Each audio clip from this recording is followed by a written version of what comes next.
Hello, everyone. This is Scott Roberts from Explore Scientific, and this is the OpenGOTO Community Live. This is our 15th episode, and our subject tonight is part two of connecting Stellarium to the PMC-Eight. I was looking up some of the history of Stellarium, and I know that I've used it in the past myself. It gives a very realistic planetarium feel about it. They do have, obviously, telescope control for the system, but it was mostly developed as a realistic planetarium for your desktop, which it does an excellent job of. But that interface has become a favorite platform for a lot of people. And so they wanted to start connecting their PMC-8s to it. And while the ASCOM connection to Stellarium does not have every tool in the toolkit, it will control the telescope, but it does need the POTH controller to park it and unpark it, which is part of the necessary tools to really get it to point correctly. So I'm going to let Jerry take it from here. I know that Kent also had a customer on the groups.io, our PMC-8 group, that was interested in connecting Stellarium to the PMC-8. So we hope he's watching. Right now we have Bergman Scooter, Peter Vissima, and Carlos Hernandez commenting at this point, and we are simulcasting on YouTube and Twitter and Facebook. So if you like our programming, share it, like it, subscribe to it. If you're on YouTube, click that little bell and we'll notify you when our live shows come up. But we're happy to have you here. So go ahead and take it away, Jerry. Yeah, I'm watching myself on my TV. I'm looking at the YouTube feed just to see Okay, how it looks. right. I'm looking up at the screen. So I wanted to start out here. I went through a quick process yesterday talking about Stellarium and how to use it a little bit, but I wanted to go through the installation routine. So we've got some technology set up today to do a couple things. One, I'm going to demonstrate the installation on my local laptop here, and then I'm going to switch over to the Zoom session that we have going with the remote laptop that I'm connected to in Arkansas to finish the configuration and to show how I can remotely operate the telescope or the mount from here, from Virginia. So basically, you go to the stellarium.org website, as you see here. And Scott, you may want to switch to my desktop and then Yep. also the mount. Sure. Okay. So you click on the Windows 64-bit if you're going to Windows platform. It's also on the Mac OS 10 platform. You can click at the very top these links here, the Linux platform also. Gary, I'm going to need to connect the camera to the scope, so I'll do that. Okay. Yeah, for some reason we got kicked off. So Oh, okay. okay. All right. Yep. So since I'm using a Windows platform, I'm going to click on the Windows 64-bit icon at the top here. And it's going to download it onto my desktop. That'll take a few seconds. It looks like Scott's got that back. So while it downloads, it'll take a few seconds, about 30 more seconds. I'm going to go ahead and install this on my laptop so you can see how long it takes. It's really quick. And I just started using it again yesterday, actually.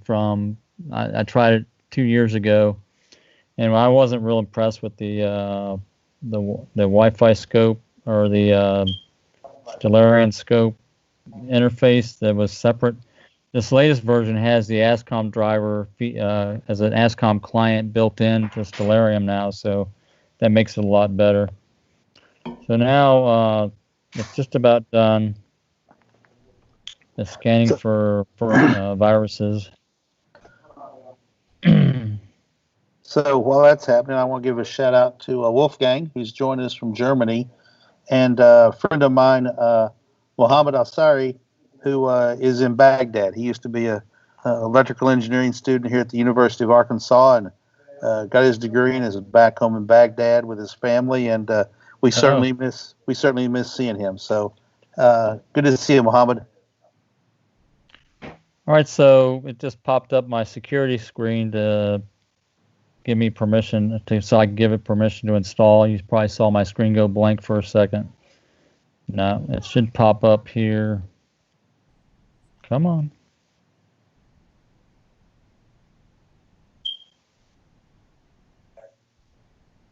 May have to go to the download. Oh, but there it goes. Okay, so now, first thing it asks for, can you see that, Scott? That it's asking for the setup language? Yeah, let me bring it up full screen. Here we go. Okay, all right.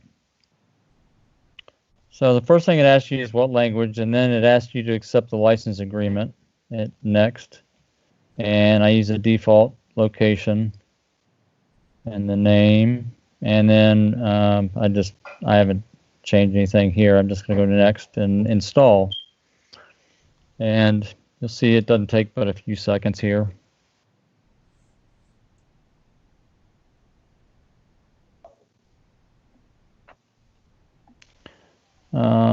So what I'm going to do here after it installs, I'm just going to start it up on here so you can see that it's installed, and then I'm going to switch over to the Zoom session at the same spot and start it up on that laptop that we've already installed it on. We're bringing together a bunch of technology to try to demonstrate this remote operation. We got a Zoom session that I've got connected to the laptop there in Arkansas, and then I'm sharing my screen with Skype with Scott so that he can broadcast it. So I'm going to carry my computer around and show people what we're doing. Yeah, if you guys could see all the connections and the Zoom, Skype, everything going on, it's quite a deal here. Hey, Scott. Yeah. Switch to my camera so you can see the setup. Yeah, everybody's seeing right now. So now I'm going to switch to the Zoom. Yeah, the laptop on the right there. That's my Apple MacBook. Okay, that's on Skype, aiming at the Windows desktop and connected to the iXOS 100 that we have here. Is that framed up pretty good, Scott? Yeah, it looks good. Looks good. Yeah, so now you can see, if you look on my desktop, you can see it matches what you see on the computer there. So we're not faking this. Right, that's right. We're not trying to fool anybody that this is actually working. Right.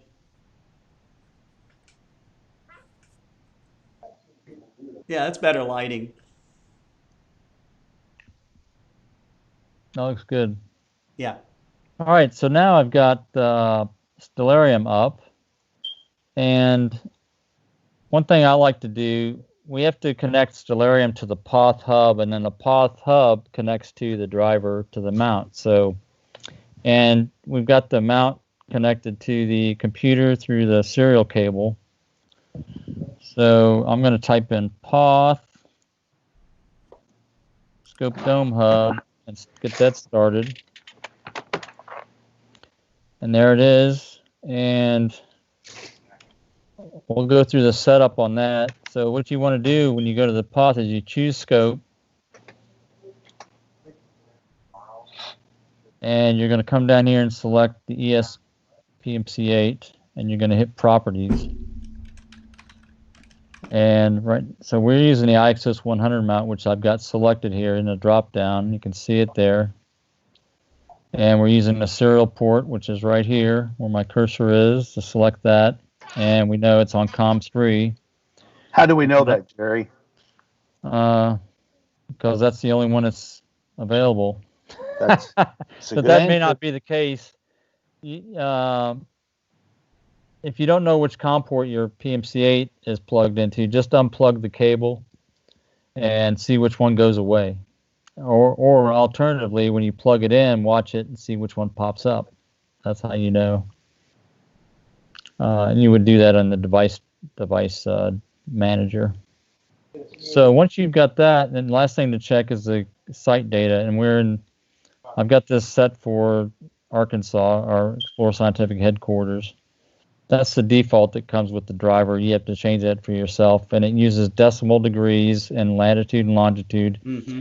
And make sure you remember to put the minus sign on the longitude, because if you're in North America, if you're west of Greenwich, England, then you need to put a minus sign there. So that looks good. What about the site elevation? Is that in meters? It is in meters. There we go. That's in meters. That's right. That's in meters. Okay. So that's all you need for that to get that going. So we'll hit OK, hit OK, hit OK. And then I'm going to connect to the scope with the POTH. You can see the hand controller over there to the left, and it connects right up. You see that? Mm-hmm. So now I'm going to go to Stellarium and tell you a couple things you need to check before you start to try to connect. So the first thing you want to do is to go to this configuration window tool. It's a wrench, and it'll pop that up. And you'll go to plugins, and you want to select telescope control. Okay, and when you first install Stellarium, you'll find that this load at startup is unchecked. You want to check that off, and then you restart Stellarium, and it'll load up the telescope icon, because that icon's not there on the toolbar. I'll show you where it is in a minute. It's not there until you do this and then restart Stellarium.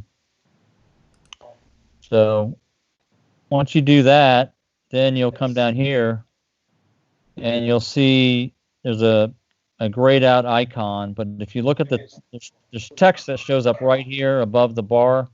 Yeah. Where it says move a telescope to a given set. That's this icon right here, and you can see that text changes also. But that's the icon. It's grayed out. You want to click that, and then you want to configure telescopes. Okay. So what I'm going to do is I'm going to go through this. I'm going to delete the one I have now. So when you bring that up the first time, it'll be blank like this.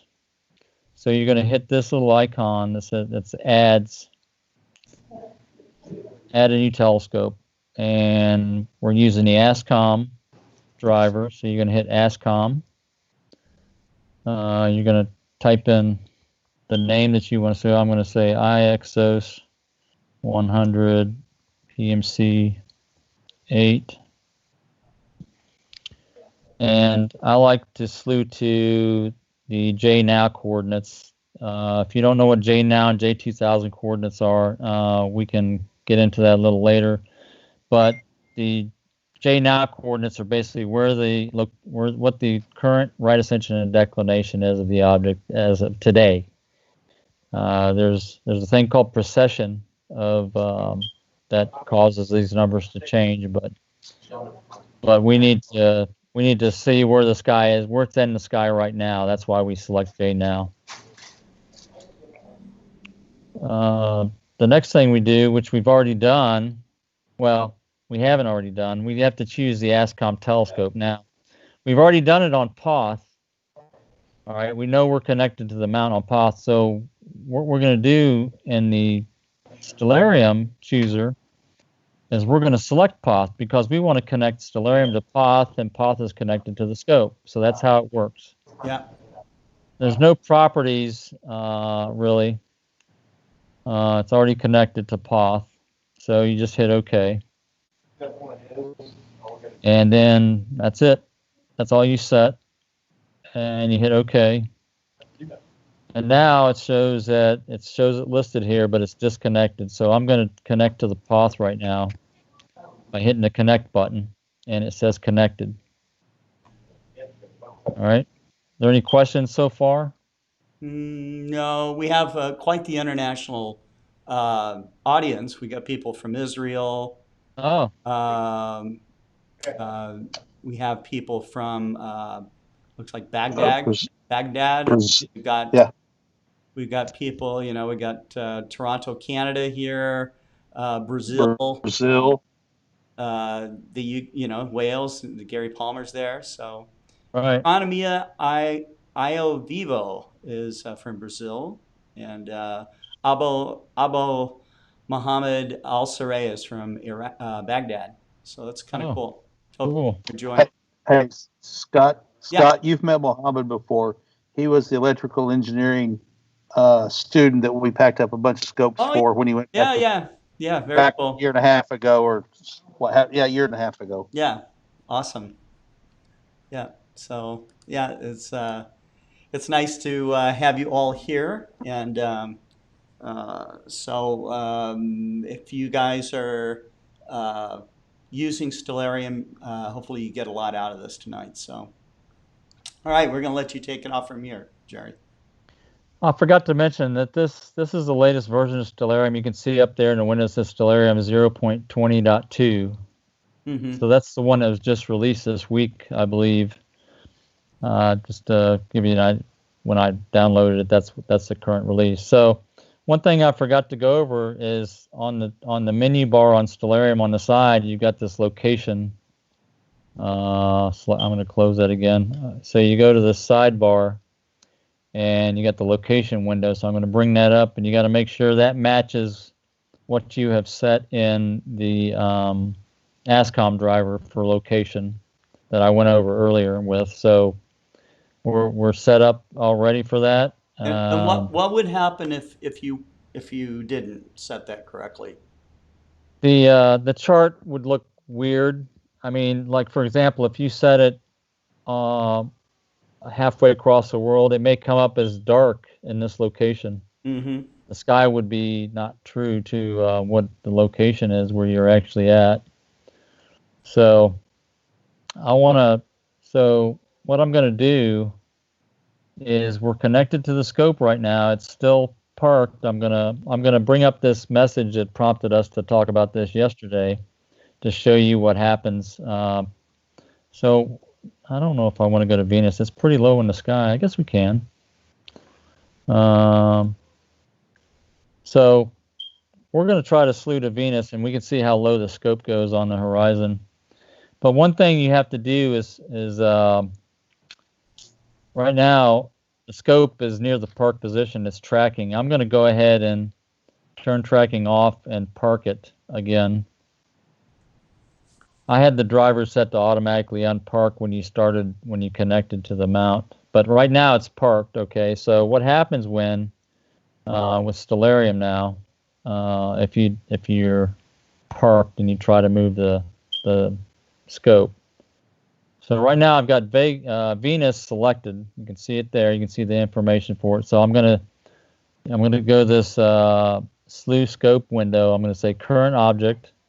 So put the coordinates of Venus in the right ascension and declination values there, and then I'm going to hit the slew button. And this is the error that that fella from France was getting, and because he didn't have a good way to unpark the scope. Unpark it. Okay. So let's do that. Let's go unpark, and the tracking automatically comes on because of the way I've got it set. So now let's go and try to go to Venus. So we already still got Venus selected in the object. So I'm going to hit slew. So you might want to go to both screens. Yeah, I'm on both screens right now. Mm-hmm. So that's pretty cool. Is it moving? Yeah, it's moving in DAC. It moved a little bit in RA and a lot in DAC. Okay, so it's going to go down towards the horizon. Yeah. Yeah. You can see the icon on the display moving to Venus. Yes.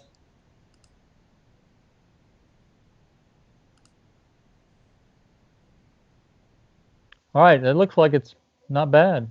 Yeah. It's pointed near the horizon. You Yeah. can see here Right. where we're at on the display. Mm-hmm. All right, so I'm actually going to move it somewhere else. I'm going to go point at the moon. I want to look at the moon during the day. So I'm going to click on the moon.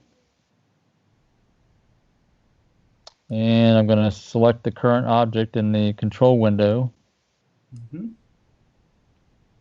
And now I'm going to go ahead and I'm going to back this out so you can see the.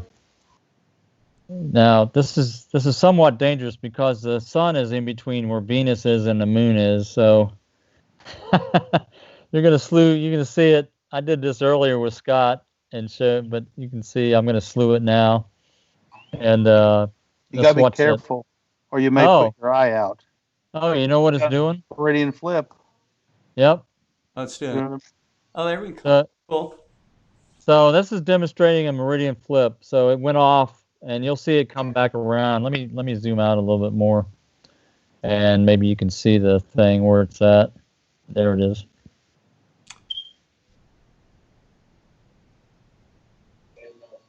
Our gentleman in Brazil is saying, in my location, there's a lot of light pollution. Is there a filter for pollution of LED lights?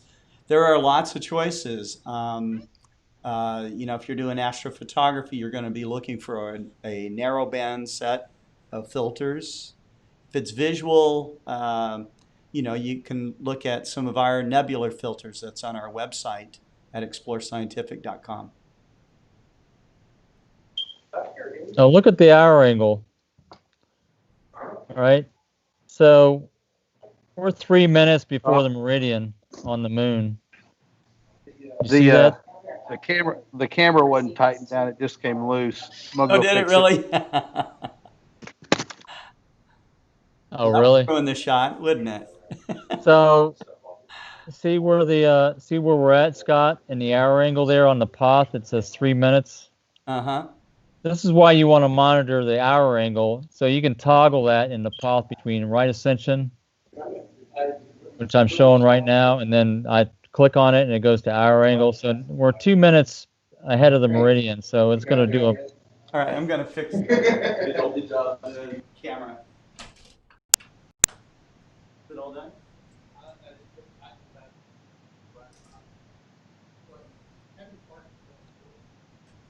I'm tracked. Let me park it. Okay.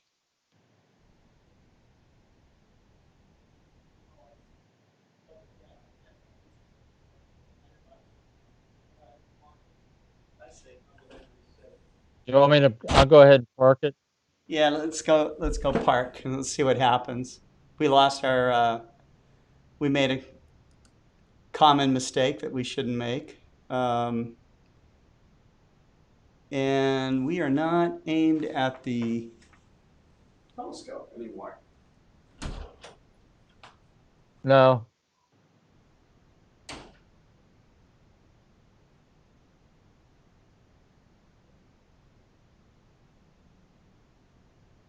I just parked it.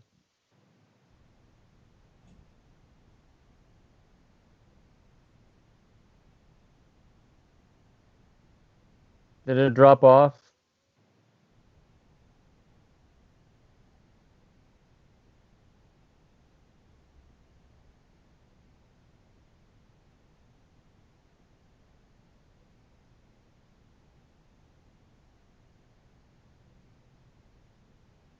There we go.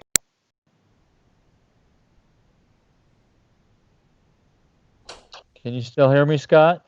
I hear you now. Yeah. I was just fixing So it. I parked it. I parked it. Okay, so that's what it looks like. Okay. So you can see. I'm gonna bring up my Skype so I can see what you're talking about. Okay. Yep. So we're good. What happened was. Yeah, we can't hear you. You must be muted. There we go. Okay. So the deck clutch was not tight. Yeah. So when the camera got enough torque on it, it just let go and loosened. Right. Okay. I've noticed you always have a DSLR on the IXS 100. Was it designed for it? Edwin, yes, it was. This is an equatorial tracking mount. but of course it holds small telescopes too.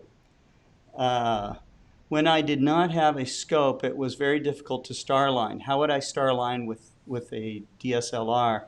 If you look at the, here, I'll bring up the scope again here so you can see it. If you look at the mount, you'll see, Kent, maybe you want to point it out where the polar alignment scope is.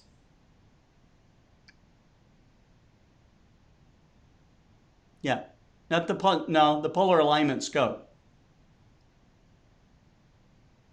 All right, so Kent's showing how you can look straight through the peephole that's in the mount, but we also have a precision polar alignment scope that's on the other side, and he's going to show you where that is.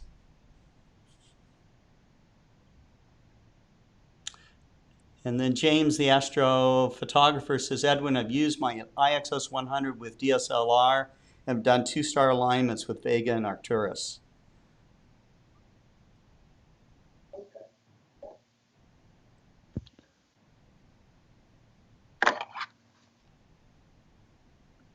So there we go.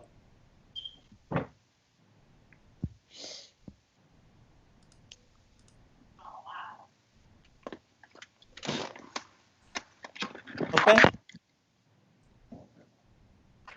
Should be ready to rock and roll again. All right, so we're parked, and I'm going to slew back to the moon. Now, the moon was about 3 minutes before it crossed the meridian. That's why it did a pier flip. So now, this time, when I go to the moon, it's going to go straight to the moon because it's already in the park position. But I'm going to unpark it, and I'm going to go ahead and make sure that the moon is the current object. It is. And I'm going to slew to it.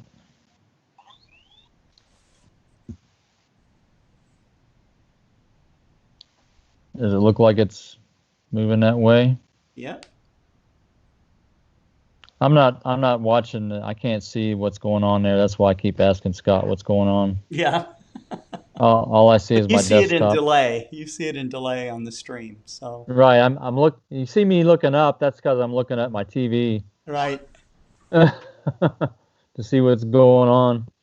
Actually, My YouTube stream is on YouTube. It's about 5 seconds off, something like that. yeah, it's very close. Mm-hmm. So Scott, in this position, you can also see the polar scope. You can see the polar scope at the top. Okay, so if you want a polar scope, we had that as an accessory for the IXS 100. The other thing you notice is that the right ascension axis, the counterweight bar is horizontal because the moon just passed the meridian. Yes. So the telescope or the camera is on the east pointing west now. So it's following the moon to the west. That's why it's on this side of the mount. It's on the east side of the mount. Mm-hmm. What else can I show? So let me go ahead and I'm going to bring up on the display some constellation figures. Yeah, we got more people joining us here. We got Tammy Adams from Oklahoma joined, and Ansel Puri from Los Angeles. Oh. Yeah. Nice to have everyone here. We got a fairly large audience today, so that's nice. So Scott, I don't know. I had the headphones off when I was going to go looking through the polar finder scope. Yeah. Edwin Ulla Drake, Wolfgang in Germany, said he uses the live view for alignment and a red dot finder with his DSLR. I see. Mm-hmm. So even though we can't see the stars in the depiction right now, I'm going to select the, I don't know if this will select the star in Regulus or in Leo. I don't see it. It's like it doesn't see, there's no stars there. Oh, I see. I'm trying to select daylight something. mode off on the Stellarium? Yeah, I haven't played with it enough to know how to make it just show stars instead of the daylight stuff. Sure. Because you could see. With Mbante from Explore Scientific Africa and Cameroon says, thanks for this educative program. Thank you, Mbante. And also congratulations on a successful annular eclipse outreach there. So that was great. So Jerry Regulus would be a daytime star, right? With a telescope? It should be. Yeah, if I could show it here, if I could click on it, I would slew to it, but that's not the case right now. Can you find Let it? me slew back to I'm not sure how to do that. Like I said, I've never used Stellarium before. Here, let me run I'm kind of winging it. That's something that the people out there will have to educate us on. Well, I'm sure it does have a find function in it. Right. Being a planetarium program, and there's probably like a magnifying glass, right? Is that a little? That's a search window, yeah, like that one right there. Search from there. Let's see if you can find Arcturus. So let's see maybe they have a list of stuff. Let's see what they have under a list. Oh, look at that. Mike Lemus says if you click on the star cloud at the bottom to turn stars on, turn on stars only. Yeah. Oh, okay. Let me see let me do that. Kenan said the same thing. Click the white clouds at the bottom and it will show stars. This one right here? It's the first time where you choose clouds and you see stars. Like that. That's cool. Yeah, it is cool. That's awesome. Right. That makes sense. Click on the clouds. Oh yeah, look at the sun with the stars there. That's nice. Too bad the sky doesn't actually really look like this. This is like on the moon. This is what it looks like on the moon. Right. I guess if you took away all of our atmosphere, that's what would happen. So go to Procyon. That'll be, or Cirrus. Those would both be easily visible in a telescope. All right, so I'm going to select Procyon, and I loaded the coordinates, so I'm going to hit slew.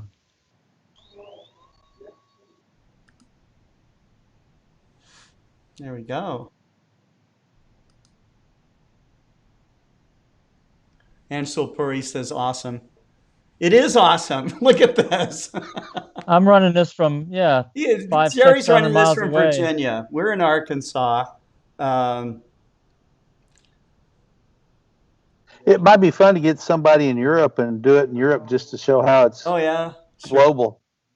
We'll get one of our viewers to hook up with us at one point. So, all right, I'm going to go to this star here. It's Doobie. Okay. I won't make a comment. It's almost legal. All right, it's legal in many states now. That's a hint. A state near you. So, what group? This is a giveaway question. What group did Blackwater? The song Blackwater. All right, if you guys in the listening audience don't get that in a nanosecond, what are we giving away, Kent? Not a doobie. I don't know. How about one of our red flashlights? That's what I was going to say. We gave away, a planisphere last time? Red light flashlight. All right. Edwin Sanchez says, how do you take all the information off the screen in Stellarium? The info on the object is annoying at times. You can turn it off. Gary Palmer. Oh, man. You won last time, Gary. David, you missed, man. Gary was the first one again. That's awesome. Wait a minute. Don't the rules of the contest say one winner per week? No, you can't make up rules on the fly, Kent. Oh, all right. Okay. Just trying. We're not a radio station. You actually have to make these rules. Okay. You know what?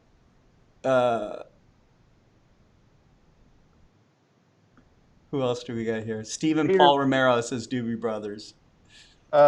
Peter Visima says right-click to turn off the info. Right-click? Yep. Oh, there it goes. Cool. And Stephen Romero, I left you a voice message a little while ago. Let's see what other things we can look at here. Let's flew to another object over here, Arcturus. Let's go to Arcturus. Oh, this when I click on, you look at your, the screen you're sharing, Jerry, versus what's going on with the, the laptop. I mean, it's almost perfectly synced up. oh, good. There's very little lag. That's another indication that this isn't fake. Right. That would be really hard for us to do. Yeah, that would be hard to do. Yeah. Steve So, Romero. I thought it was spam. Memorize the number, Stephen. Memorize it. Click on the wrench and go to General, and then select the information you wish to be displayed. Ah. Oh, on the information, yeah, on the settings, Yeah. configuration, yeah, I know where that is. Okay. So that's under information right here. How about in tools? What does that do? Let's go to the short list of stuff. On tools, okay. That gives you some options to set up the planetarium, a bunch of things. Really got quite a bit. Pretty nice. Yeah, it's got a lot, and then there's extras stuff that you can do. There's a ton of stuff to select and to configure. Yeah. Takes a while to learn it all. All right, so I selected the short list of stuff to show, and it really is short. You see at the Really top short. of the screen. All right, so this is what we wanted to do. We wanted to just demonstrate how to set up the planetarium, the Stellarium, and operate it, so you can see that we can operate it remotely over the internet. We're using Zoom. I also use in our observatory we use a program called TightVNC to do a remote access into the observatory. But you could use TeamViewer, Splash. Actually, let me try something here. I'm going to be really bold here and see if I can show you the observatory on top of this. That's cool. Oh, wow. So, Bergman, thank you. I'm not a mushroom. They're not keeping me dark because of that. He asked, why do you have poor Kent in the dark? I'm in the same room as where the it looks like 100 is set up. Yeah, astronomers the lights are being off. in the dark anyways. Yeah, absolutely. I got on the observatory just now. You'll see it flash up. Yeah. And it looked like Shannon was on there doing stuff, so I kind of interrupted her. Oh, I see. So I just closed it up. Okay, that's cool. Can you call the camera up? No, she's on the observatory doing work on some stuff. Oh, okay. With her stuff. But so that was all I had today. Okay. All right. Let me. I'm going to stop sharing my desktop now. I'm going to leave the telescope run. Actually, I'll park it first. I'm going to hit park. So basically, once you park the scope with the path, then you can just shut it down. So, Jerry, why don't you go through a quick... Okay, we've got everything configured. So, go through how to launch after the configuration. So now we've got it configured and we know it can work. What are the steps? Just to restart it? Yeah, restart everything. Well, not everything, but you know what I mean. Close. Yeah, I'll close Stellarium and path. Well, so there's one thing that you need to do before you close it after you set it up, and I'll show you that real quick too. I'll get out of this. Edwin Sanchez is asking, save your settings. Does anyone using APT with the IXOs? I like it because of the plate solving. It puts your object right in the middle of the screen. Yeah, a lot of people are using APT and other plate solving tools also. We use a program called Pinpoint at the observatory to do plate solving, and it actually For astrophotography, there's nothing better when you want to go center on an object and get it closely in sync. So you want to sync your mount to the plate solve, and that gets it right on the money. As I recall, Pinpoint's a kind of a more professional, high-end program, right? Yeah, right. You have to pay money for it. Bob Denny wrote that system. Yeah. So one of the last things you want to do after you configure it like you want to hit Save Settings under the configuration tool In Stellarium. Yeah. in Stellarium, and you go Main, and then hit Save Settings, and then it'll save it, and then you can hit close that, and then you can shut it down. And the way you shut it down, there's a button at the very right hand bottom toolbar, Okay. and you just go boop, and it goes away. Couldn't you just X out of it? Yeah. So I didn't. Yeah. So Yeah. we can start it back up again. yeah, close path and everything. Okay. I'm going to disconnect. I always suggest that you start paths separate. First, First, you start it first. It's just more reliable that way. When you connect, if you were to start Stellarium and you connect up, it'll start path for you. But if you've got other clients running, then it may shut it down prematurely. If you stop the program, it's a little flaky that way. So that's why I always say go to path first, and connect. I've pinned mine to the taskbar down there, so it's right there, ready to go. Right. All right. So I hit connect, and it connected right up. Okay. So now I can go. So by connected, it's connected to the mount. Yeah, that's right. Right. So now I started up Stellarium, and there's probably a way to auto connect the mount in here in the configuration, but I prefer to do everything manually. That way, if you have a problem, wherever it shows up, you'll be able to troubleshoot it better. That's why I always connect the path first before I start connecting clients, because then you know that you actually have a good connection to the mount before you do anything. So you see, I saved it, and it saved this configuration with the black, with this dark sky background.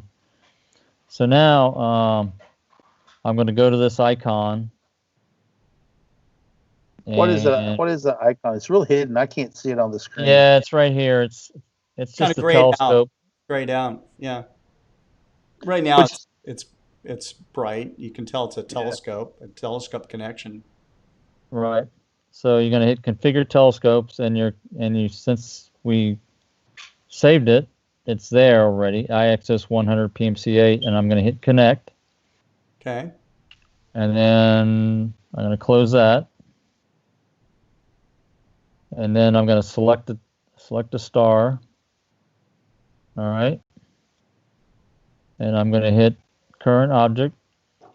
I don't know why. I mean, that'd be a nice thing if you hit a star, it would fill that in for you, but it currently doesn't. Kind of weird that it does current. Then I'm going to hit slew. There we go. And off it goes. So this whole setup, if you add a camera and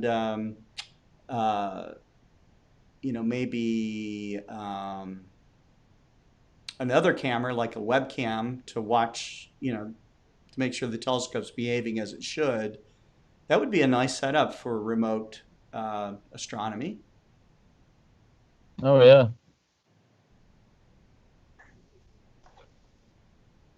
But there's so many great. There it is. Yeah. Right. This is so cool. The other thing is that there's so many great options available to amateur astronomers today, and to have one of the things I'm really proud of is that the PMC-Eight can handshake with all of them, with few exceptions. As long as you can use ASCOM or the new Indie system. We're working with Windows, we're working with Linux, we're working with the Mac environment. You know, it offers the amateur astronomer a lot of flexibility. It does require that you study it a little bit more, and approach it, in the way that you want to. But um, we don't limit you. It's pretty much the system without limitations. Some people like limitations, though. They like to be confined, saying, "Okay, this is all it is."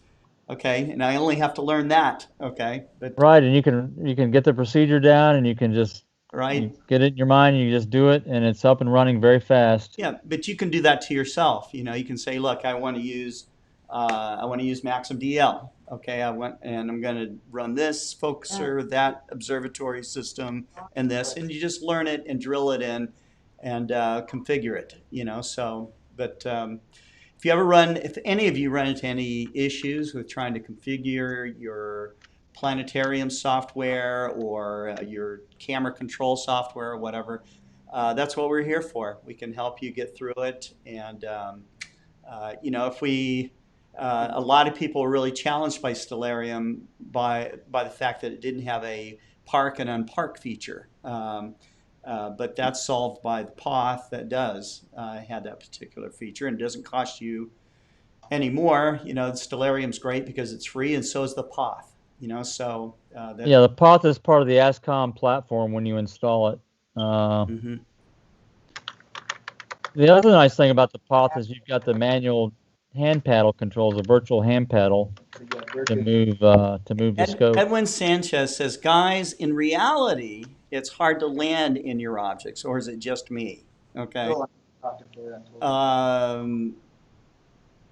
Say that again. Edwin says, "In reality, it's hard to land in your objects, or is it just me?" Okay. So, The comment he made above uh-huh. says that I wish it was that easy. With me, I can't even polar align. So he's having trouble polar alignment. That's the second Yeah, comment. Edwin, you need to learn how to do polar alignment, a precision polar alignment, and if you're having a tough time because you have trees in the way or buildings in the way or lots of light pollution, something like that, I'm going to recommend that you learn how to do drift alignment. Okay. Once you've learned how to do drift alignment, it will correct a bunch of stuff. Okay. And, and your pointing will be better. If you do choose one of the programs that does plate solving, again, that will be something that will really help a lot. The fact that plate solving does work on the PMC-8 system really well tells you how well the PMC-8 can point. Okay, because if you had plate solving and you had a really bad motion control system, you would still not have much luck. Okay, so there's ways for you to get there. You just need to work the problem a little bit more using the existing software you already have. I'm just going to recommend you do a more precision polar alignment. One thing that I recommend is if you have a green laser, and I've had a couple of people that swore they were polar aligned, and then they went out and executed this, just shine the green laser through the telescope, and astoundingly, the green laser comes out of the telescope and shows you exactly what you're pointing at. So you're talking about up the polar alignment hole that we've got on the IXS 100. Yeah, or you can, like on a telescope, I've actually shined it into the eyepiece before to see how far off the cone area is on somebody's telescope. And so you polar align, you stick it through the polar tunnel, and get that green laser to come out, and then you can put it on the eyepiece and go, well, boy, they're way off. And it had a customer last week that he ordered a green laser and got in. He actually ordered a rifle laser for $29. And so he was like, I was off by 10 degrees. And he thought he was aligning on Polaris. He was aligning on something else. And that solved his problem. Yeah. Edwin Sanchez, Kent is making me a pro. You're making yourself a pro, That's Edwin, that's really because you're what's doing the work. happening, Edwin. You're learning. You're learning. You're getting there. So that's cool. So you guys can see how powerful this is. We will undoubtedly do this again. We'll pick a different astronomy, telescope control program. Maybe you guys could go weigh in on groups.io and request what our next show would be in that regard. So, but. And we have in the works, we have in the plans to um, have a show on polar alignment. Part of that is that we're going to have to simulate how Polaris actually appears in the field of view, that kind of thing, and that way we can give you what it should really look like. So. Well, and what do we got coming up Friday, Scott? Friday, we've got Robert Weiss is going to come on with us. Um, Robert Weiss is astrophotographer. He's using the Explore Scientific ED 102. He's been doing this beautiful wide field deep sky astrophotography from his home in Joplin, Missouri. He also has a Lost Mandy G11 running the PMC-8. So his whole system is Explore Scientific. He's got some great shots, and if you guys are getting into astrophotography, learning, Robert Weiss has gone with us to stargazing events, and at the Arizona Dark Sky Star Party, he was one of our astrophotography educators there. So it was really cool. He had a great audience and got everybody's questions answered from beginner to advanced. And he's been doing this. He started when he was what, 9? Yeah, when he was 11, a child. something like Yeah. that. So he's been doing astrophotography most of his life. Yeah, which is like cool. 35 years. Right. Right. And he sent us some test images a little while ago, and his eastern wall of the Veil Nebula and the stuff around it is absolutely spectacular. Yeah, it looks. He was up all night last night. Yeah, looks great. Kent's getting a little bit of an echo. Echo. I don't hear it. I don't hear the echo. Well, gentlemen, thank you for doing this remote setup with the IXS 100 in Arkansas, all the way from Virginia. And I want to thank all the people that were watching today. We had a big audience from around the world, so that was cool. And some great comments and some questions too. So we will. And go to. Are you playing something? No. But we have. This is we're actually in a working environment, so you're seeing office people do their thing. You guys take care and keep looking up, and we will see you tomorrow at 4. Take care. Thanks, everybody.